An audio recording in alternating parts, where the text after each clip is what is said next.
A big problem for secondary students in Africa is that they often have to do their studies in foreign languages. That is, not only do they study English or French, but they have to learn biology or chemistry or physics in English or French as well. This is not something that happens in Europe. Romanian students study French or English as subjects, but then they study biology or physics or chemistry in Romanian.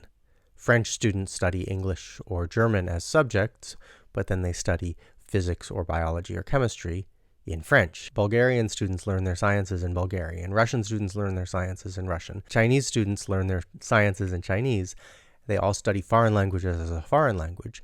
But in Africa, the expectation is that you will learn your sciences in the language that your country inherited from colonialism, French or English or Portuguese, often at the same time that you're being introduced to these languages at any sort of advanced level. Consequently, African students often perform much worse than their international peers because they have to take 2 steps to learn the science. They have to blast through this additional linguistic wall before they can master the science. We have a team with people from educational institutions in Mali and in Switzerland that would like to fix this for 4 of the major national languages of Mali. We can develop terminology for STEM subjects in several of the national languages, and we hope that will help students to excel in the sciences that they study, and that we can use this as a demonstration for being able to do this in other countries and other languages around Africa.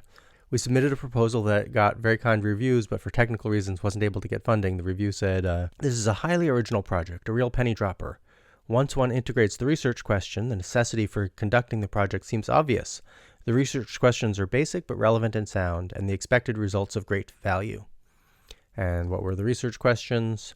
Our question is, how can digital terminology resources for STEM subjects in national languages contribute to the objectives agreed by the African Union for education in national languages within the UN Sustainable Development Goals and high on the Malian government's agenda? Can digitalization be introduced that leads to language equity for citizens to function in education, governance, and trade in the languages their society spoke before colonization and continue to use in their great majority?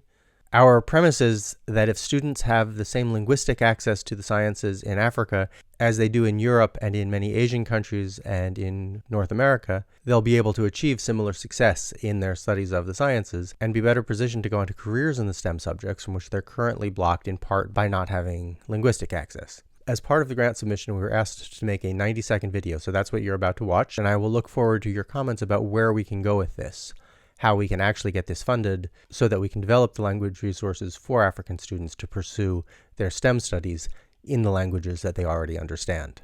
Please do leave comments in the space below or send me an email at the address on your screen if you have good ideas about where we can go to make this happen. In Mali, in other countries in Africa, or elsewhere where students experience linguistic exclusion from the sciences. Some of the text in the video does go by pretty quickly because of the 90-second time restriction. If it goes by too fast, just hit rewind, and my apologies for the speed. And enjoy and let me know what you think.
So there you have it. We've got a team that's ready and eager to address the problem of languages in STEM education in Africa. The best way that you can contribute to the effort really right now is to help us find the funders to make it happen. At the same time, you can also contribute to our underlying technological efforts by donating to Kamusi. We work remotely with students around Africa, and your donation at this address would support work for African languages within the lab. It's tax deductible in the US and in Switzerland and in several other countries. To support the making of the videos per se, please check out my Patreon page, and please make sure you're subscribed to Pirate Professor on YouTube. Please urge your friends and colleagues to subscribe. Also, let them know that it's free. You don't get any spam, but it really does help out. You just get content in your feed from time to time that I hope you'll find interesting. So thanks for watching. Thanks for subscribing to Pirate Professor, and see you next time.